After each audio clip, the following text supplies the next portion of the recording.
de San Marcos, ha sido decano de la facultad y ha sido director de la revista de gastroenterología del Perú. Bien, vamos a recibir con fuertes aplausos, por favor, al doctor Víctor Sola. Buenas tardes. Bueno, vamos a ver. La cirrosis hepática representa ahora una de las enfermedades más importantes en el mundo. ¿Por qué? Porque cada vez hay más cirróticos, porque cada vez hay más causas que antes no sabíamos. Hace 30 años hablábamos de cirrosis alcohólica, de vez en cuando por hepatitis B, porque ni la C conocíamos, y algunos medicamentos y algunas cosas congénitas y para de contar. Ahora no. El mundo ahora tiene como una causa, probablemente la más importante en países como Estados Unidos, la obesidad. La obesidad y la diabetes mellitus de tipo 2 es una de las principales causas que llevan a la cirrosis, que antes no sabíamos. Aparte de eso, la hepatitis B ha disminuido de manera significativa, pero por la vacunación. Pero la C no tiene vacuna. Entonces, por lo tanto, la C, ahora hay más cirrosis por C que por B. Y la alcohólica, esa se mantiene, pues en algunos países más que en otros. Epidemiológicamente, las cifras mundiales dicen que hay 240 casos por millón de habitantes. Si calculamos 32 millones en el Perú, aproximadamente cada año hay 8.000 casos de cirrosis nuevas que se diagnostican por primera vez. Y la cirrosis, el único tratamiento curativo que tiene es el trasplante ahora. Aunque ahora vamos a ver que hay una serie de opciones, de repente algunas para revertir la fibrosis o la cirrosis y en otras para prolongar el periodo de cirrosis compensada. Porque la historia de esta enfermedad tiene dos etapas muy importantes, que son la etapa de cirrosis compensada y la etapa de cirrosis descompensada. Entonces, en la cirrosis compensada, la mayoría de pacientes son asintomáticos, no saben que tienen cirrosis. En cambio, la cirrosis descompensada, sí, todos tienen cirrosis. Y la esencia de la cirrosis, para entender la fisiopatología de la cirrosis, tenemos que entender cómo se produce la fibrosis del hígado. Cómo, a través de la respuesta del hígado a la agresión por parte del alcohol, de la grasa en la hepatitis no alcohólica, de los medicamentos, de los virus, cómo la reacción que hay a la necrosis celular, hay un proceso de cicatrización exagerado. Vamos a ver, no sé dónde ponerme, acá creo. A ver, primera definición. Esa es la definición de cirrosis. Desarrollo histológico de nódulos de regeneración rodeado de bandas fibrosas. Esa es la clave. Si no hay esos nódulos de regeneración con fibrosis que rodea, eso no es cirrosis. Y eso va a llevar a lo que realmente es la clave en la fisiopatología de la cirrosis, que es la hipertensión portal. Si entendemos la hipertensión portal, todos los otros signos y síntomas de la cirrosis van a depender básicamente de la hipertensión portal. Estos cambios que producen del nódulo de regeneración van a llevar a muchas alteraciones en diferentes funciones metabólicas de la célula. El hígado produce más de, o realiza más de 500 funciones metabólicas. Más de 500 funciones metabólicas. Sí, doctor. Entonces, ahora avances muy grandes en el conocimiento de la historia natural de esta enfermedad y por lo tanto de la fisiopatología. Y entonces vemos cómo ha mejorado el tratamiento y la sobrevida de estos pacientes, no solamente por el trasplante, sino también porque ahora conocemos muchos más aspectos de la historia natural de esta enfermedad, de la fisiopatología, cómo se producen las diferentes complicaciones y cuántas cosas podemos hacer. Eso ha hecho que la calidad de vida y la expectativa de vida de los pacientes ha mejorado. Al final se mueren igual, de cirrosis o de cáncer de hígado. Pero quiero decir que el tiempo que vive, ahora pueden vivir con una mejor calidad de vida. Y la medicina de ahora, la medicina no lo cura todo. Definitivamente no. Ni nunca lo va a lograr. Entonces nuestra gran preocupación ahora en medicina es darle la mejor calidad de vida a los pacientes que tienen enfermedades crónicas, porque cada vez aumentan más y más las enfermedades crónicas. Y las enfermedades crónicas significa eso, duran años o de repente toda la vida. Entonces, nuestra preocupación no solo es controlar los síntomas de esa enfermedad crónica, sino controlarlo con calidad de vida. ¿Qué significa calidad de vida? Que el paciente tenga lo mínimo para su bienestar personal, independientemente de la enfermedad. Sigue, por favor. Se está trabajando mucho también en nuevas drogas antifibrogénicas. Muy bien. Criterios para cirrosis. Producir necrosis del parénquima. Pero hasta ahí no. Esa es la mitad del criterio. El otro criterio es reparada insuficientemente. Es decir, el hígado tiene la capacidad de regeneración completa. Por ejemplo, la hepatitis A produce una necrosis de casi todo el hígado. Pero después que se pasa el proceso agudo de la enfermedad, porque la hepatitis A no tiene forma crónica, hay una restitución ad integrum del hígado. Es decir, el parénquima hepático se restituye completamente. Cuando decimos reparada insuficientemente, como sin proceso inflamatorio, significa que algo ha pasado. Algo que generalmente está en el huésped, más que en el agresor, más que en el agente etiológico. Y entonces, esa reparación no es con nuevas células hepáticas. Esa reparación es con una proliferación difusa del tejido conectivo. No se repara con sus propias células, sino con tejido conectivo. Pero además, tiene grados variables de regeneración nodular del parénquima. ¿Sí? Va a haber cirrosis que tienen grandes nódulos, otros pequeños nódulos, etc. Y por lo tanto, al haber estos nódulos y estas bandas fibrosas, ¿qué pasa con la estructura del hígado? Se altera. Entonces hay una alteración de la estructura lobular dentro del hígado. Y entonces, como consecuencia de esa desorganización de la estructura del hígado, la principal consecuencia que es alteraciones en el aporte vascular intrahepático. Porque las bandas fibrosas representan como obstáculos para que el sistema circulatorio que lleva la sangre al hígado no pueda pasar adecuadamente al hígado, porque tiene que pasar, toda la sangre tiene que pasar por el hígado, porque el hígado es el laboratorio del organismo, que limpia, etc. el órgano. Entonces, como no puede pasar toda esa sangre, ¿qué pasa? Empiezan a buscar otros caminos la sangre y ahí aparecen las colaterales. Y esas colaterales las vamos a encontrar en las varices esofagogástricas, en los hemorroides, en la dilatación de las venas umbilicales, de las venas de las dos. Sigue, por favor. Entonces, por lo tanto, la cirrosis hepática es una enfermedad presente en todo el mundo. Afecta a todas las razas, a todas las edades, a todos los sexos. Es decir, es una enfermedad muy democrática. Acepta a todos y afecta a todos. Una diferencia fundamental es, en lo que se refiere, a en qué países predomina un tipo de causa de cirrosis y en otros qué.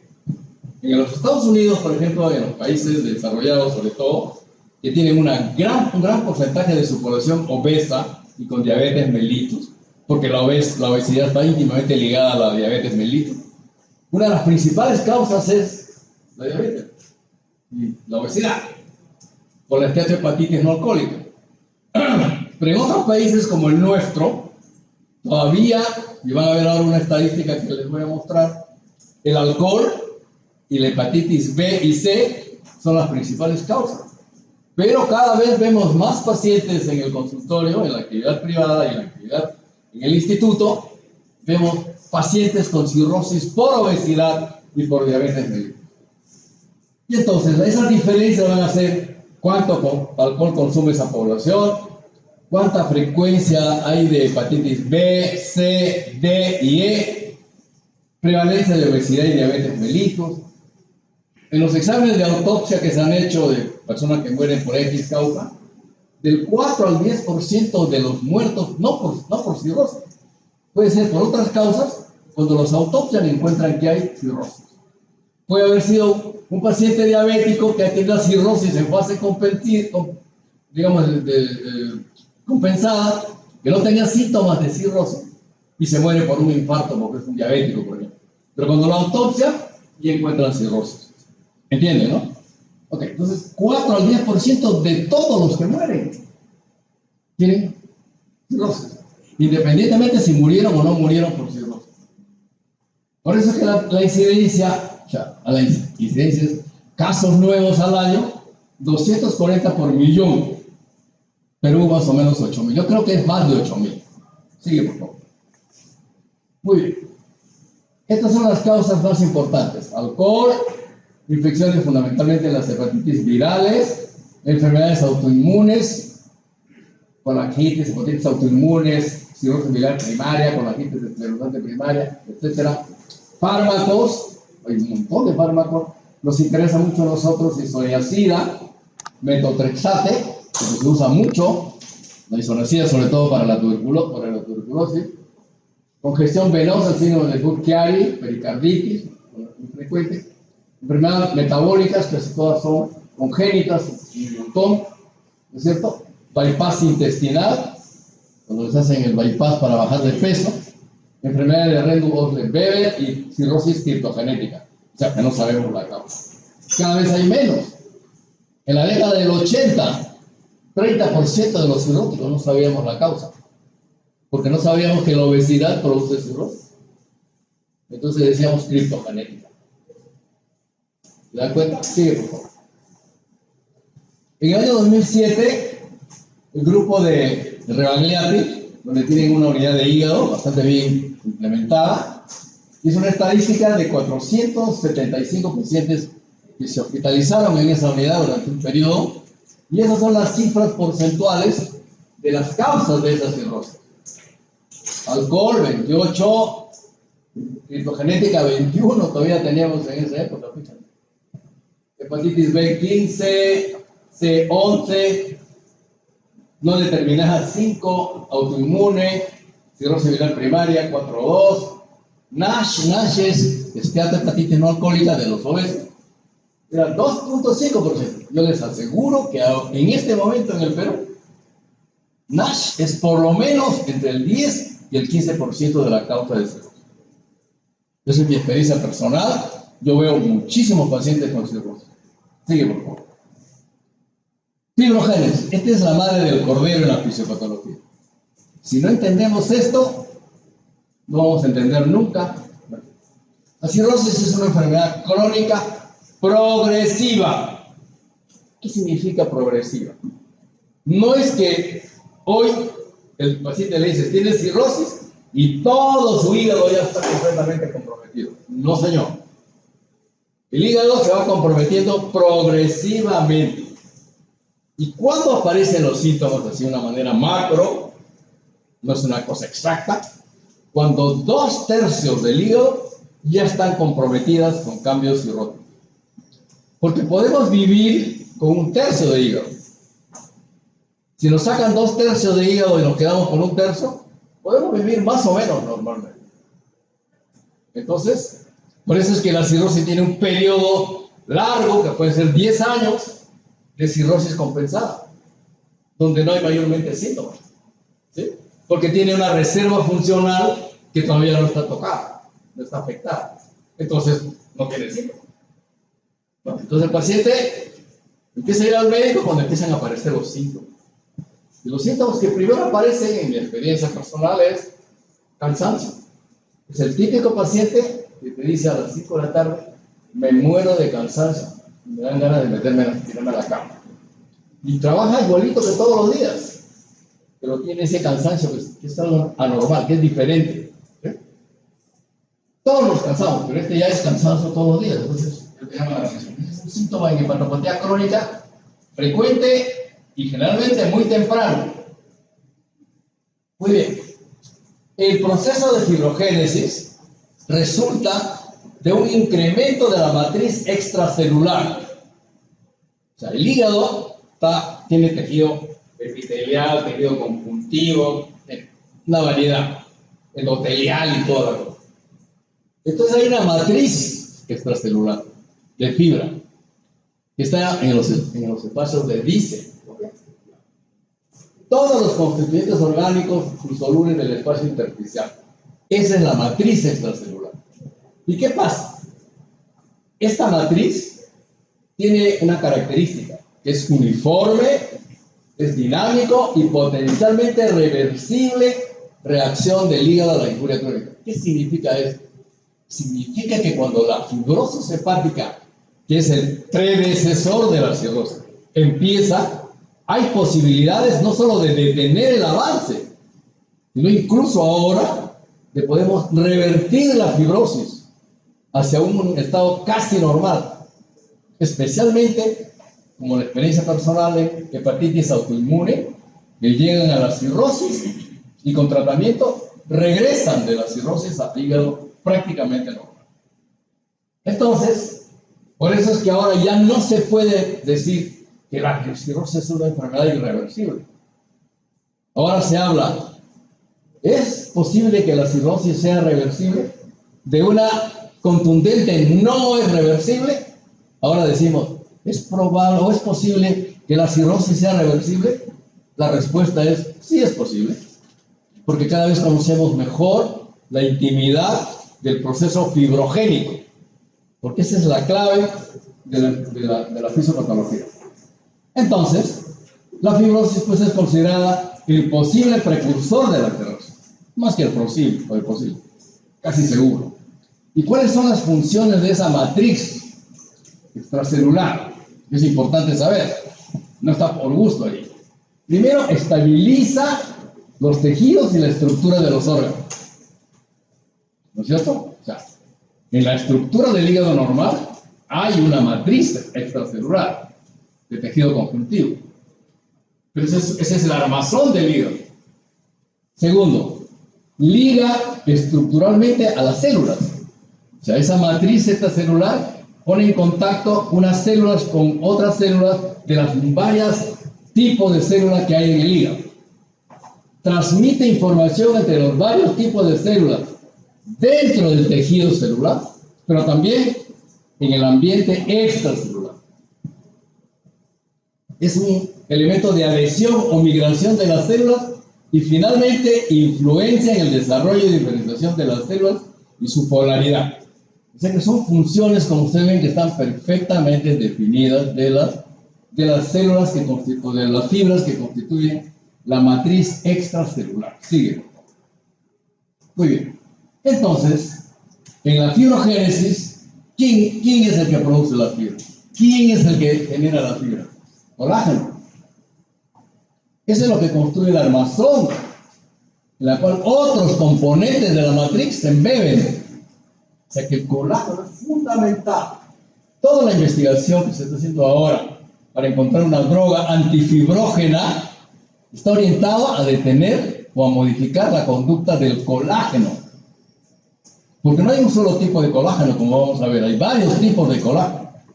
Ya sabemos cuáles son los que predominan en la fibrosis hepática, que va a llevar a la cirrosis. Muy bien.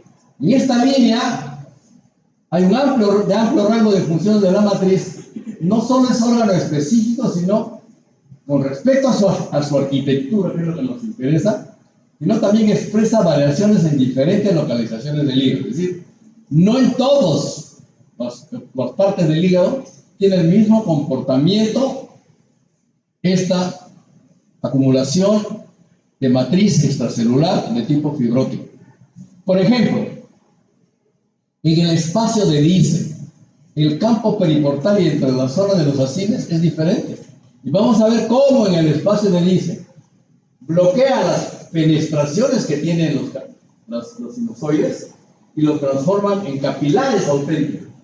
¿Por qué hace eso? Porque al desarrollarse la fibrosis y capilariza los sinusoides, porque la sangre tiene que salir por alguna parte, tiene que ir. Si tiene bloqueado con la fibrosis, por alguna parte tiene que escapar. Entonces la matriz extracelular no es una estructura estática, es una estructura dinámica. ¿Y por qué se dice eso? Porque hay un constante equilibrio entre la construcción, o sea, la producción de fibra, por ejemplo, la matriz metaloproteinasas, y ruptura, o sea, la destrucción de las fibras, en los casos normales, está producido por los inhibidores de la matriz metaloproteinasas. O sea que hay un permanente juego del fibrogénico y el antifibrogénico. Y ese es el equilibrio en personas normales, en el hígado normal. Sigue, por favor. Principales constituyentes de la matriz extracelular del hígado. Aquí está la madre del cordero. 1. Colágeno. Principalmente de tipo fibrilar. El 36% de las fibras que encontramos en el hígado normal son colágeno. Del colágeno 1. ¿Ya? El colágeno 3, 36%. Y el colágeno 5, 16%. Pero también hay otro colágeno no fibrilar, o sea que no produce fibra. Y hay el colágeno 4, que es un 9%, el 6 un 0.2%, y mucho menos el tipo 7.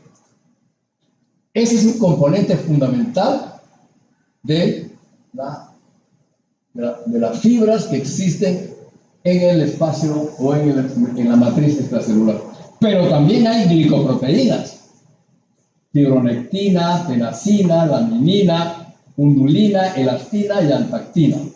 Y también hay proteoglicanes, del tipo coreproteínas y del tipo glicosaminoglicán, por ejemplo el condroitín, heparán, sulfato, ácido hialurónico, etc. O sea, todas estas cosas que antes no sabíamos, ahora ya sabemos. Sabemos qué tipo de fibra predomina. Entonces, está orientada la investigación a ver cómo encontramos drogas o medicamentos que puedan bloquear este funcionamiento de estas drogas. Sigue, por favor. Muy bien. Entonces, pues, resumiendo, diríamos que la fibrosis en el hígado, que ha sido agredido por el alcohol, por un virus, o por la grasa, o por la diabetes, o por lo que sea, lo que hace es perpetúa la respuesta cicatricial de la necrosis. Estas causales o estos factores etiológicos necrosan la célula hepática. Y la respuesta a esa necrosis no es reemplazarlo por una célula normal, como pasa en la hepatitis A, por ejemplo. No, responde con una cicatriz, ¿ya? A través de una continuación anormal de la fibrogénesis. Es decir, en otras palabras, algunos factores etiológicos condicionados por el huésped. Porque si no, la pregunta que hacemos es, ¿por qué no todos los pacientes con hepatitis B hacen cirrosis o fibrosis? ¿Por qué solamente el 5%, máximo 10% de los adultos que hacen hepatitis B van a ser formas crónicas y el resto no? ¿Quién es el que marca la diferencia? Es el paciente. ¿No es cierto? Su capacidad para restaurar el hígado sin llegar a la fibrosis. Y así pasa en todas las enfermedades. Entonces el componente del huésped es fundamental. ¿Por qué no todos los alcohólicos hacen cirrosis? Sino el 15% nomás. Solo el 15% de los que toman harto hacen cirrosis, el resto no. Y hay unos que toman el triple de lo que toma uno que hace cirrosis. ¿Se dan cuenta entonces? ¿Por qué? Porque hay un factor del huésped que es el que marca la diferencia. ¿Por qué? Porque genéticamente está predispuesto a que su sistema de reparación de la necrosis no sean nuevas células sanas, sino fibrosis. ¿Sí? Ok, entonces la fibrosis va a progresar a una tasa variable. Por eso digo, no todos los cirróticos se van a morir a los 15 años o a los 20 años del diagnóstico. Algunos duran más y otros duran menos. ¿Y de qué va a depender? De la causa de la cirrosis. Si a un alcohólico yo le diagnostico cirrosis y le digo, usted no puede tomar, pero ni siquiera mirar a una botella de cerveza. Si el pata sigue tomando y tomando y tomando, ese se va a morir de un par de años, ¿no es cierto? Por más que tome la pastilla que quiera tomar. Los pacientes con hepatitis B o C que no son crónicas, que no son tratados ahora, van a llegar a la cirrosis. En cambio ahora, con las drogas que tenemos, evitamos la cirrosis en gran parte, en hepatitis B y en hepatitis C. Esa es una de las cosas importantes de factores ambientales, de factores del huésped, que para mí es lo más importante. Que nunca sabemos anticipadamente cómo va a responder ese paciente a una hepatitis B. ¿Se curará o hará la forma crónica? ¿Cómo va a responder al alcohol? ¿Será un alcohólico genéticamente predispuesto para hacer cirrosis o no? ¿O un obeso? ¿Se morirá de infarto o se morirá de cirrosis? No lo sé. ¿Se dan cuenta, no? ¿O un diabético? No todos los diabéticos se mueren de cirrosis, como tampoco se mueren todos de infarto cardíaco, a pesar de que la diabetes es una enfermedad fundamentalmente vascular, que ataca los vasos, las arterias. Entonces, por eso digo que el factor huésped es fundamental. Entonces tenemos que concluir, pues, que la cirrosis es un estadio avanzado de fibrosis hepática. Y generalmente se acompaña de lo más importante desde el punto de vista fisiopatológico, de la distorsión de la vasculatura intrahepática. Se altera toda la estructura y la arquitectura del hígado y por lo tanto empiezan a haber graves problemas de perfusión a nivel del hígado y de otros órganos, porque el hígado, la sangre no puede pasar por el hígado. El hígado es un filtro que limpia la sangre. Entonces, ¿qué hace? Se desvía la sangre por las colaterales y va al corazón y al pulmón, pero no detoxificada. El hígado tiene tres funciones. Una es síntesis, otra es regulación y otra es detoxificación. Le voy a decir una cosa que puede parecer una barbaridad, pero no es una barbaridad científicamente. Nadie duda en esta sala que la comida peruana es la mejor del mundo. ¿Sí o no? Que lo único que somos campeones es en eso. No hay duda. Pero si no tuviéramos el hígado, nos moriríamos como moscas. Porque la comida peruana es muy rica, pero recontra tóxica. Gracias al hígado podemos disfrutar de la comida nacional. Y otras comidas también de otros países. Entonces, distorsión. Entonces, imagínense el hígado, que la sangre no sabe por dónde ir, porque tiene que pasar por el hígado y encima las células de los nódulos no funcionan bien. Son células PAMA, o sea, células que no cumplen su función adecuadamente. Entonces, aparte de la dificultad para pasar la sangre por el hígado, tiene todavía la alteración de la célula propiamente dicha que no cumple adecuadamente su función. Entonces no está cumpliendo las funciones para las cuales está diseñado el hígado. Sí, por favor. Muy bien, entonces pues, repitiendo para que lo entiendan mejor, en la fibrogénesis hepática, por cualquiera de las causas que hemos mencionado anteriormente, el parénquima hepático es una remodelación fundamental que está caracterizada ¿por qué? Por una progresiva acumulación de matriz fibrilar extracelular. asociada a una regeneración nodular del parénquima hepático. Consecuencia, cuando yo veo el hígado, me imagino el hígado normal y veo que le ataca el alcohol o un virus, o la obesidad con grasa, o la diabetes, o lo que sea, estoy viendo cómo ese hígado está sufriendo necrosis y no está reparando células, está reparando con fibra, con cicatriz. Entonces se desorganiza totalmente la estructura hepática. Y encima, los nódulos que se regeneran con células no funcionan adecuadamente. Entonces, pues, si no hacemos un tratamiento temprano de la fibrosis, vamos a llegar irremediablemente a la cirrosis. Y eso significa una pérdida progresiva, pero irreversible en muchos casos, de la función hepática. Si el hígado tiene 500 funciones metabólicas, imagínense ustedes un hígado en cirrosis descompensada, en Child C, o sea, en estadios avanzados, ¿cuántas cosas no funcionan en el cuerpo? Y entonces, pues, el paciente sufre, ¿no? No solamente tiene edema, citis, ictericia, no, tiene 1000 cosas más. Seguimos. Ok. Hay diferentes factores que van a dirigir el desarrollo de cirrosis hepática. ¿Ya? Y la frecuencia va a variar un poco en función de cuál es la causa. Ya les he dicho que si un alcohólico no tiene abstinencia absoluta, ese pata está condenado a morir en 2 años. No más. ¿Okay? Un paciente que no es tratado de hepatitis C, porque no tiene dinero para comprar el tratamiento, de todas maneras se va a morir en unos cuantos años, 3, 4 años. Okay. Entonces, la fibrosis hepática, pues, siempre ha sido considerada como una enfermedad. En realidad, no es exactamente una enfermedad.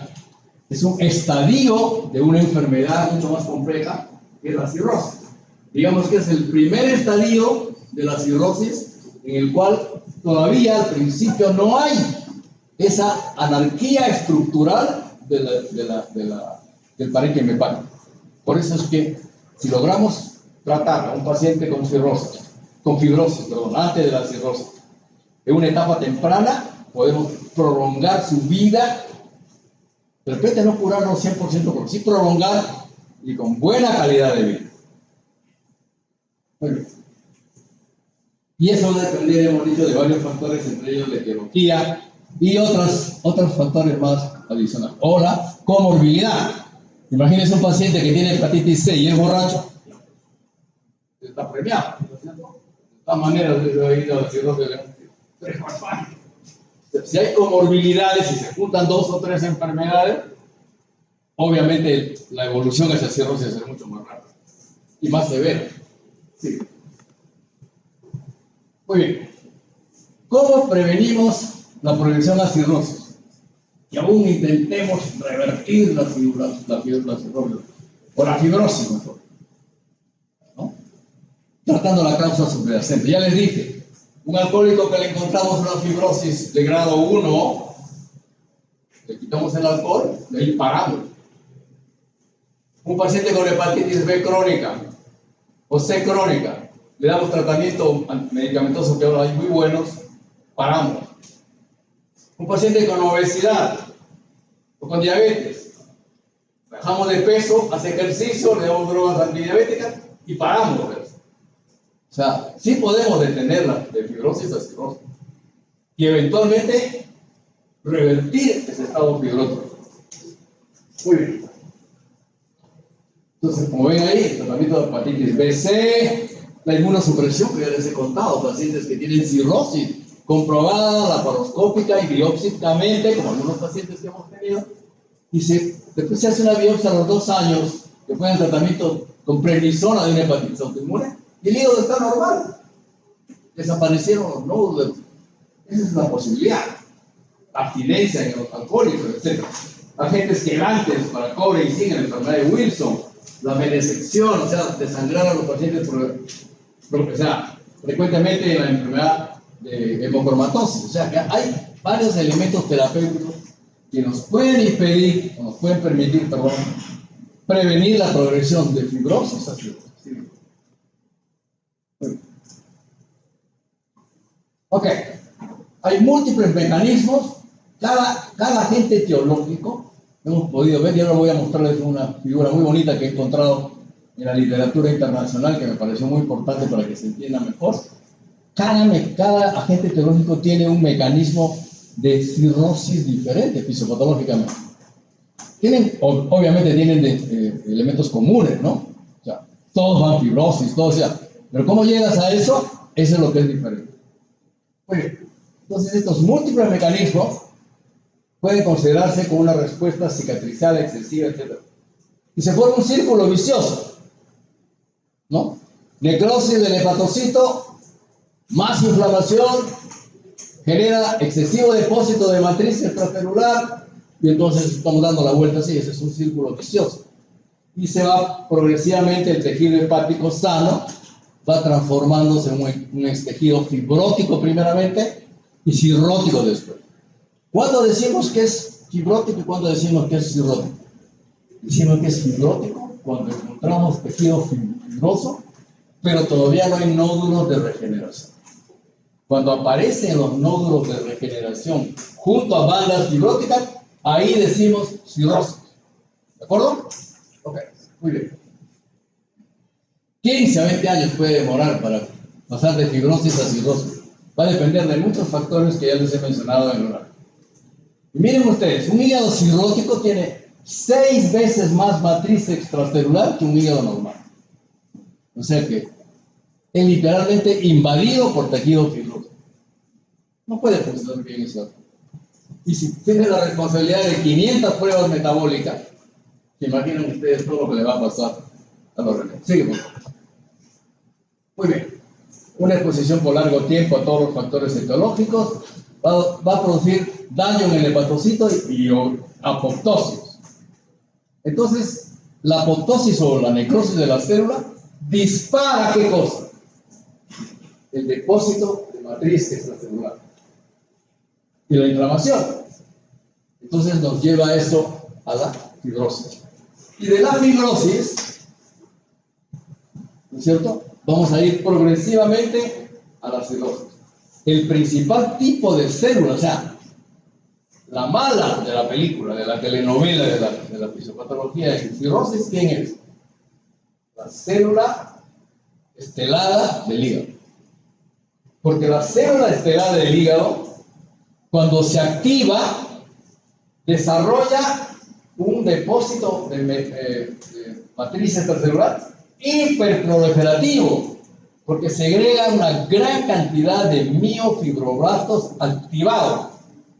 O sea que la mala de la película es la célula estelada del hígado. Bueno, una de las malas, que ella es la más importante. Sí, vamos a ver. Entonces, pero no es la única, pues. Hay otras más. Hay otro tipo de células que también contribuyen al pool de miofibroblastos fibrogénicos. Ellos son, por ejemplo, los miofibroblastos portales, que están localizados alrededor de los conductos biliares y juegan un rol para el desarrollo de la fibrosis biliar. ¿Sí? Por ejemplo, en la cirrosis biliar primaria, estos miofibroblastos portales son los más importantes, porque eso van a rodear a la porta o a las ramitas de la porta y van a producir una estrechez de los conductos biliares, que es una ductopenia biliar, que es una característica de este tipo de células. Sí. Un poco más rápido. Entonces, esta activación de estas células esteladas, que digo que es la más importante, es estimulada ¿por quién? Por los mismos hepatocitos que están dañados o apoptóticos. Y tienen dos rutas. Una es el oxígeno reactivo, que produce el estrés oxidativo. Es una forma como se estimula las células esteladas para generar fibrosis y otros mediadores fibrogénicos. Y la otra ruta es el reclutamiento de células inmunes. ¿Y qué hacen estas células inmunes? Activan a las células esteladas hepáticas. Estas células inmunes en algunas, ya les he dicho que el ser humano, que la persona, el huésped, es un factor importante en la génesis de la cirrosis, porque no todos hacen cirrosis, a pesar de que tienen el mismo factor etiológico. No todos los alcohólicos son cirróticos, no todas las hepatitis B son cirróticos, etcétera, etcétera. Entonces, ahí está esas células inmunes que activan la célula estelada y estimulan la secreción de colágeno a través de la liberación de citoquinas y quimoquinas. Una vez que se han activado las células esteladas, las citoquinas segregadas por la célula estelada de manera autocrina, o sea, sin recurrir a ninguna otra ayuda, así como las citoquinas derivadas de las células inmunes, que son los dos elementos activadores, proveen señales que mantienen la activación de estas células esteladas y su supervivencia, asociado al depósito de matriz citosol. Es decir, ¿quién es el que mantiene que la célula estelada esté activa? Porque mientras no está activa, no produce fibra. No produce tejido miofibrilar. Pero para mantener que esté permanentemente activa, necesitamos citoquinas derivadas de las células inmunes y de la célula estelada. Pues ya van ustedes formándose la idea de cómo se va a ir perpetuando en el tiempo la activación de las células esteladas hepáticas, ¿no? Formando un círculo vicioso en el cual se estimulan mutuamente las células inflamatorias y profibrogénicas que van a conducir finalmente a la fibrogénesis hepática. Sigue.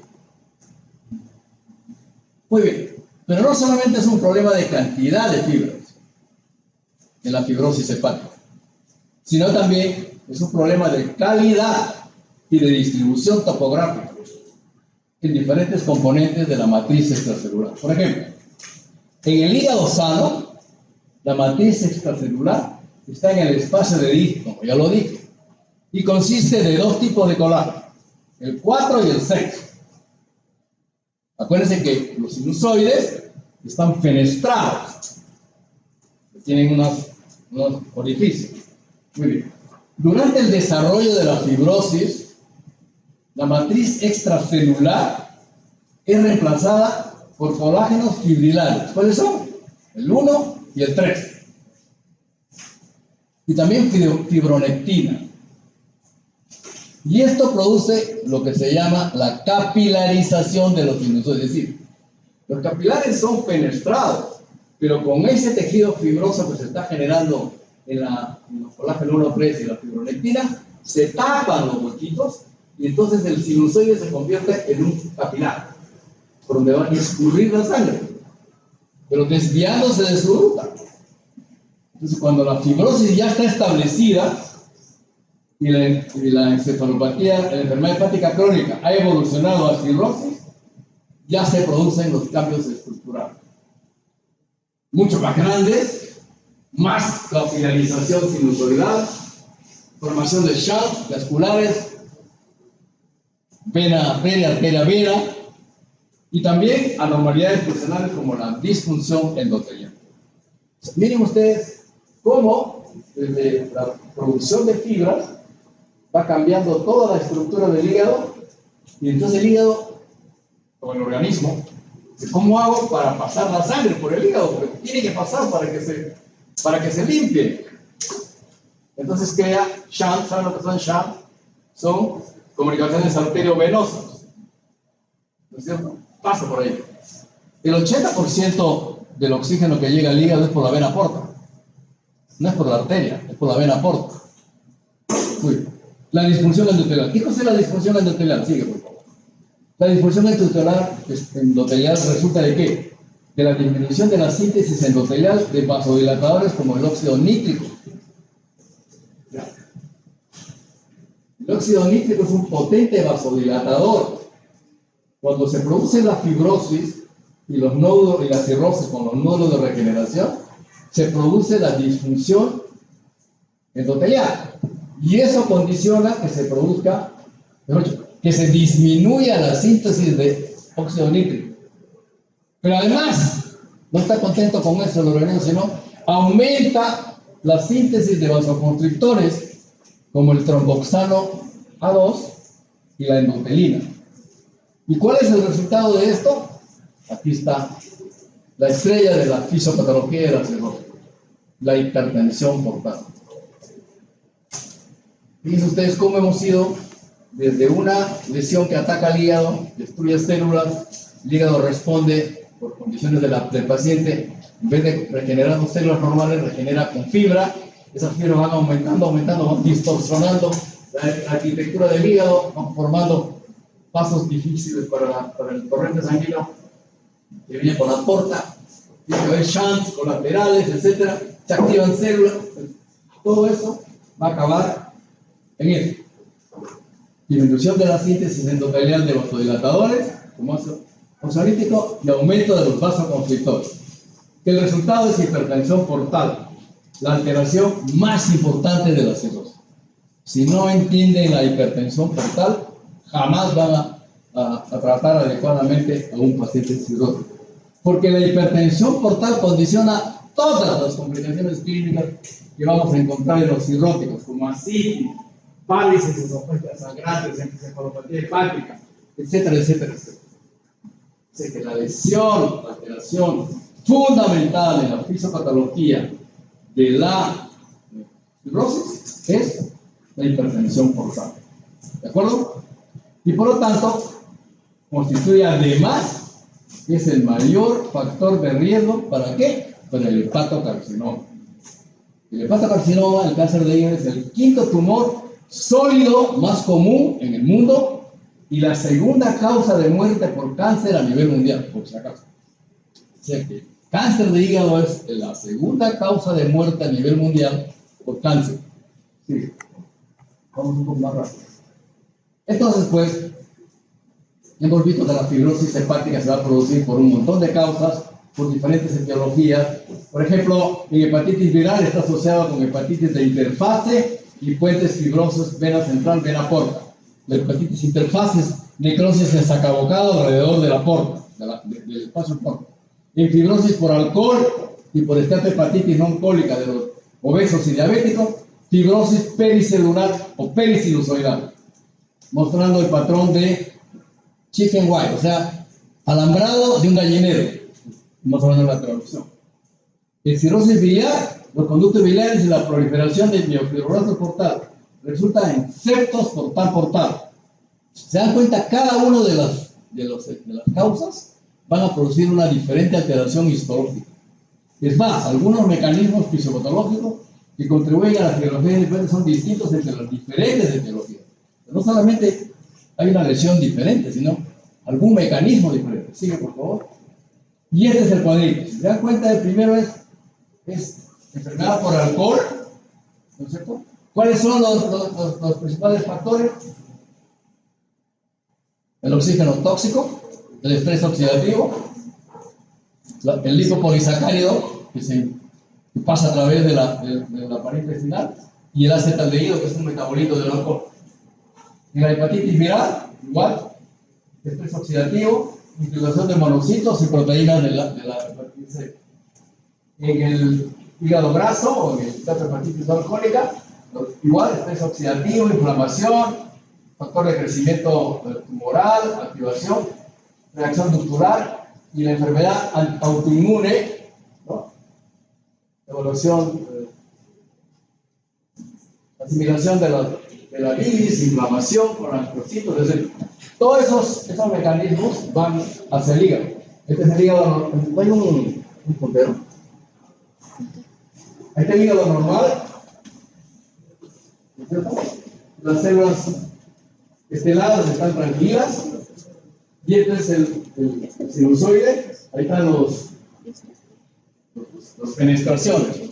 Y como cuando pasa, ya después de haber sufrido el impacto de los mecanismos de fibrogénesis, altera los hígados, las células hepáticas, apoptosis, necrosis, las células esteladas se vuelven locas, empiezan a activarse, invaden células inmunes, cierran, se capilariza el sinusoide. Y así se mantiene este círculo vicioso que finalmente va a llevar de la fibrosis a la cirrosis. Ya, a ver, sigue. ¿Cuáles son las drogas profibrógenas?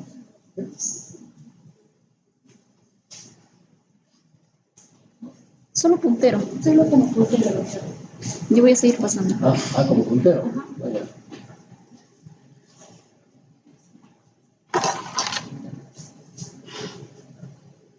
Muy bien. Muy bien, los profibrógenos, ¿no?, de la matriz son producidos por diferentes vías en las células endoteliales de los sinusoides.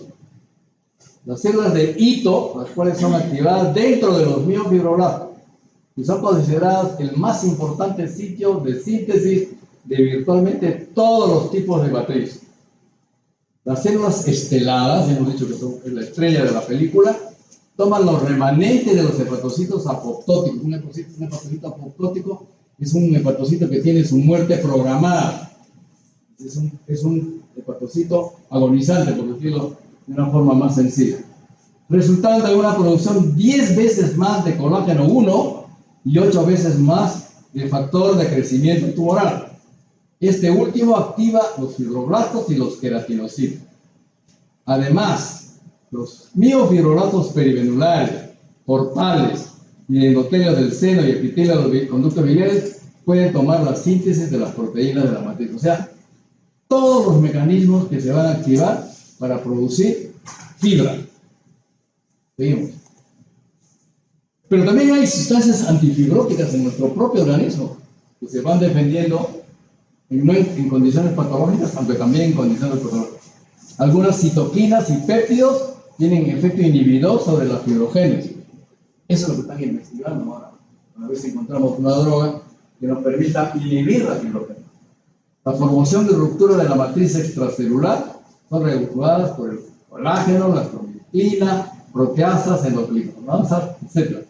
Estas enzimas son responsables de romper los componentes de la matriz, es decir, los rompen para evitar que las células, principalmente células de Kupffer y células endoteliales, así como en los fibroblastos, o sea, rompen a estas células para evitar que se formen las fibras. Sigue, por favor.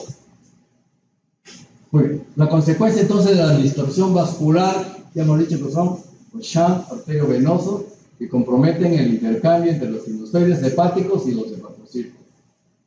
¿Se dan cuenta? Ya la sangre se está desviando por otro lado. El espacio de dices llenado con tejido cicatricial pierde las penetraciones y se produce la capilarización sinusoidal. Sigue. Las anormalidades circulatorias generadas en la cirrosis van a ser obvio. Vasodilatación esplácnica, acuérdense que había un aumento de la secreción de óxido nítrico, perdón. Vasoconstricción e hipoperfusión renal. Hay un incremento de las sustancias vasoconstrictoras, tromboxano A2, etc. Y aumento del rendimiento cardíaco, ¿no? Entonces, estas están ligadas todas a la distorsión de la vasculatura y es lo que expresa la hipertensión portal. Las mayores consecuencias clínicas de la cirrosis, por lo tanto, van a ser función hepatocitaria alterada, aumento de la resistencia intrahepática y desarrollo del hepatocarcinoma. ¿Sigue? Este es un hígado cirrótico, como ven ustedes, no se ve muy bien la imagen, no sé si se puede mejorar. Es una imagen, la superficie completamente irregular, los bordes festoneados, hay muchos nódulos. Eso es típicamente una cirrosis, un hígado cirrótico. ¿Sigue? Y la histología es importante. Septos fibrosos vascularizados que van a ligar tractos portales con otros tractos como la vena central, resultando en islas de hepatocitos rodeados por septos fibrosos y que están libres de una vena central. Sigue, por favor. Este es un hígado normal, aquí está la vena central, ¿no es cierto? Los espacios portas, sigue. Y este es un hígado cirrótico. Aquí tienen ustedes un nódulo y acá está el tejido fibroso. Acá hay otro nódulo, acá hay otro nódulo. O sea, imagínense ustedes, la anterior, la anterior. Miren ustedes cómo es un hígado normal.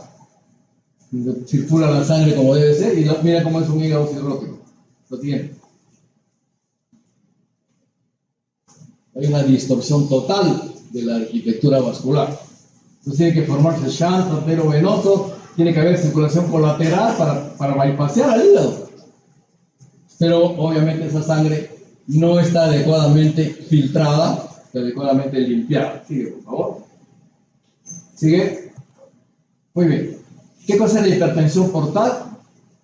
Vamos a ver rápidamente la hipertensión portal, porque si no, esa es la consecuencia de la fibrosis. El gradiente de presión es mayor de 10. ¿Cuál es la presión normal en la presión en la porta? De 5 a 10 milímetros de mercurio. Hablamos de hipertensión portal cuando hay más de 10 milímetros de mercurio. ¿No? La porta necesita poca presión para que pase la sangre. Y la sangre circula entre 1 litro y 1,5 litros por minuto en el hígado. Es que imagínense ustedes en 24 horas la cantidad de veces que circula la sangre por el hígado. Si está distorsionado todo el aparato, la estructura vascular, va a haber un problema, ¿no es cierto? Sigue, por favor. Acá está, este es el hígado, miren ustedes, acá está el vaso, el esplénica, se junta con la mesentérica superior, o la mesentérica superior, y forma la porta. La porta tiene 6 a 8 centímetros de largo y 1,2 centímetros de diámetro. Sigue. Entonces, ¿cómo se forma la porta? Viene sangre del intestino delgado, del colon, estómago, vaso, páncreas, vesícula biliar. La vena mesentérica superior e inferior y la vena esplénica no es esplénica, es esplénica. Se unen detrás del cuello del páncreas para formar la vena porta. O sea que la vena porta tiene 6 a 8 centímetros y 1,2 de diámetro. El tronco de la porta, cuando llega al hígado, se divide en 2 venas globales. Uno, la rama derecha, que drena la vena cística, y la rama izquierda, que recibe las venas umbilical y paraumbilical. Cuando está mayormente obstruida la zona de la izquierda, ¿qué van a notar? Van a ver ahora en unas imágenes que les voy a mostrar, unas enormes venas umbilicales. Circulación colateral. Lo van a ver.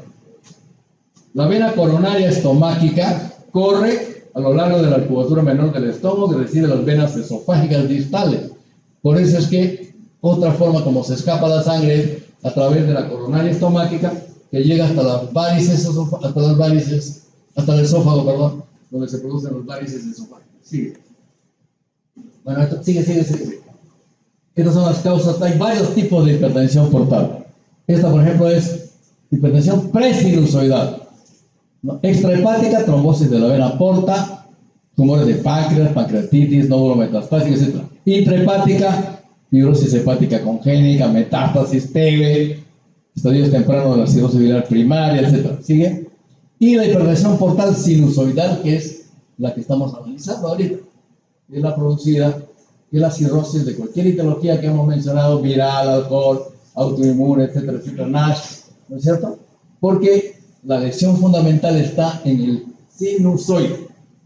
Y hay drogas citotóxicas, incluyendo la vitamina A, y luego hay una hipertensión portal post-sinusoidal, es decir, una vez que ha pasado el hígado, las venas suprahepáticas se obstruyen, o no dejan pasar adecuadamente la sangre, y ahí tenemos el síndrome de Budd-Chiari, la enfermedad veno-oclusiva, y una pericarditis constrictiva que no deja entrar la sangre hacia el ventrículo derecho. Sigue, por favor. Acá está, esta es otra figura, esta es extrahepática, estos son los diferentes tipos de cirrosis. Acá es intrahepática, pero no sinusoidal, y este es el sinusoide. Y acá está la cirrosis que estamos tratando.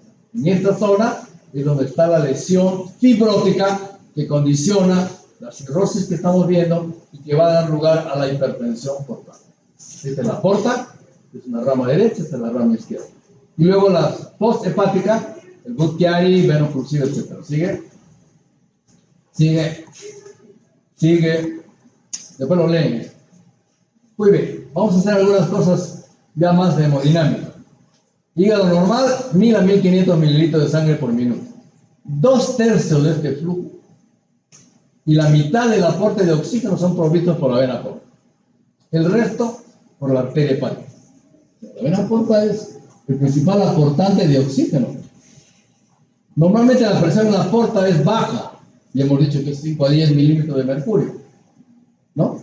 Y los sinusoides también es bajo, por lo tanto, o sea que no hay ningún problema para que pase la sangre. La presión venosa de la porta es primariamente una función de volumen y una función de resistencia al flujo. Acá, sigue. Okay. ¿Qué factores contribuyen a la distorsión del lecho venoso portal? Aumenta la resistencia al flujo de sangre, yo lo he dicho 30 veces. Y por lo tanto, esto se debe al depósito de colágeno, ya lo hemos visto, a distorsión de los sinusoides, a la capilarización también, a los nódulos de regeneración, la distorsión del parénquima hepático con los shunts arteriovenosos. Todos estos factores van a condicionar la distorsión del lecho hepático que favorece la hipertensión portal. ¿Sigue? Hay otros factores también, como el flujo portal, es decir, el flujo sanguíneo en la porta y la resistencia vascular. Son los dos factores que condicionan la hipertensión portal. Uno es el gradiente de presión de la porta es igual al flujo sanguíneo por la resistencia vascular que existe en el hígado para el paso de la sangre. Entonces, el gradiente será volumen y resistencia. Son los dos variables. ¿Y qué pasa? Cualquier cambio en uno o en otro aumenta la presión en la porta. Pero en la cirrosis hepática sinusoidal aumentan los dos. Los dos están alterados. ¿Sí? Sigue.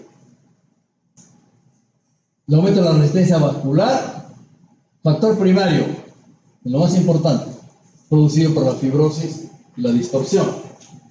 Y los cambios en la resistencia vascular son determinados primariamente por el radio de los vasos sanguíneos. Y la enfermedad hepática es responsable para una disminución del radio vascular portal. Entonces produce un dramático incremento de la resistencia vascular portal. Cuanto más fibrosis hay, más nódulos de regeneración, más fuerte será la hipertensión portal. Y entonces habrán más varices, más sangrado, más todo. Sigue, por favor. Entonces, la cirrosis pues, ocurre a nivel de la microcirculación hepática, está el incremento de la presión. Por eso se llama hipertensión portal sinusoidal. La lesión clara y específica de la cirrosis está en el sinusoide. Y entonces el aumento de la resistencia vascular hepática en la cirrosis no es solamente mecánica, por todas las alteraciones que hemos visto, sino también tiene un componente dinámico. ¿Por qué? Porque hay una contracción activa de los miofibroblastos, de las células esteladas activadas y de las células musculares lisas. Además de la resistencia mecánica al paso de la sangre, también hay un componente dinámico. ¿Sigue? Hay endógenos. El más importante posiblemente sea aumenta la resistencia vascular como la endotelina, estímulo alfa-adrenérgico y la angiotensina.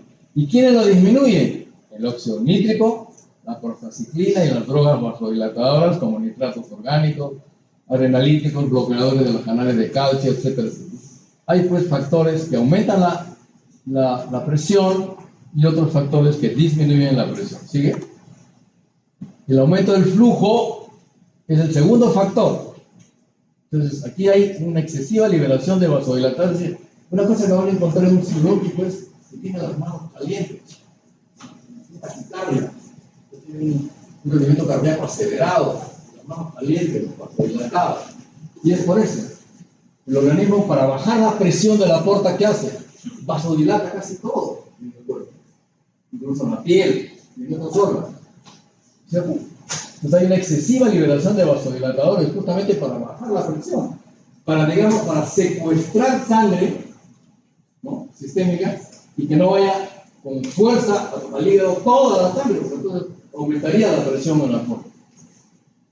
Por lo tanto, el aumento del flujo sanguíneo agrava el incremento de la presión portal.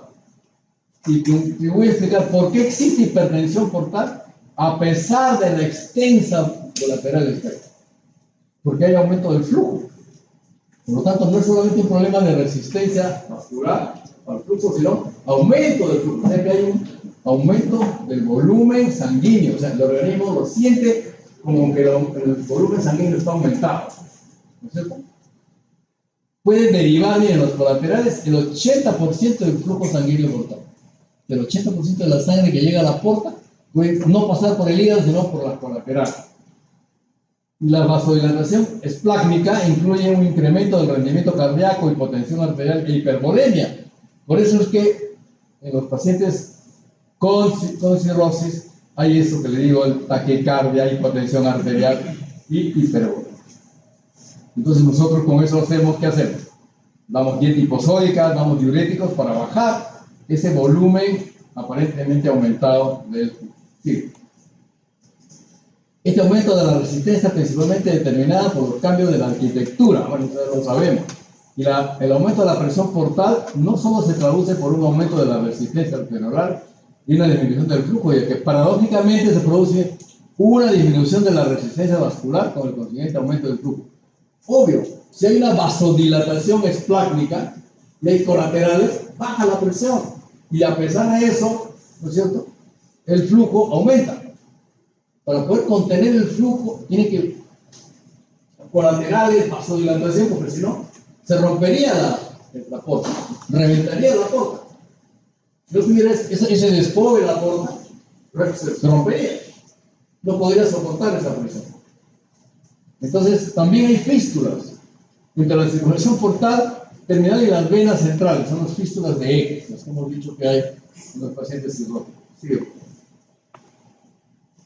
Entonces, si quisiéramos resumir la secuencia de lo que pasa en un cirrótico: aumento de la resistencia vascular al flujo venoso portal, formación de colaterales, dilatación del lecho venoso esplácnico y aumento del flujo, expansión del volumen plasmático, vasodilatación periférica y plástica. Todo esto va a conducir a una circulación hiperkinética. ¿Sigue? Sigue.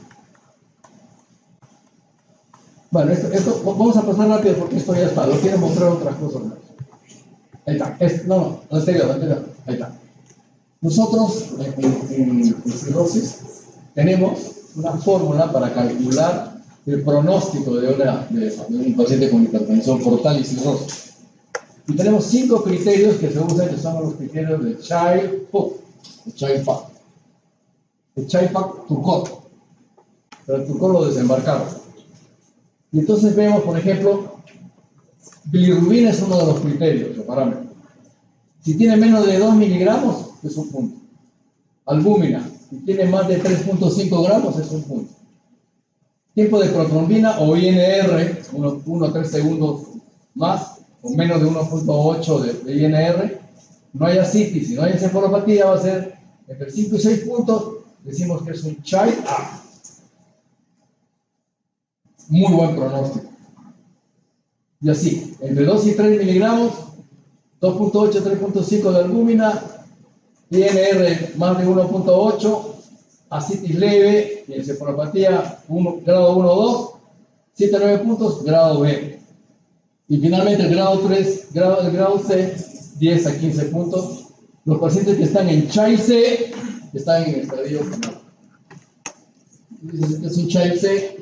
Esta es una cirrosis descompensada porque va a tener ascitis, encefalopatía, probablemente un INR más de 2, etc. Sigue, por favor.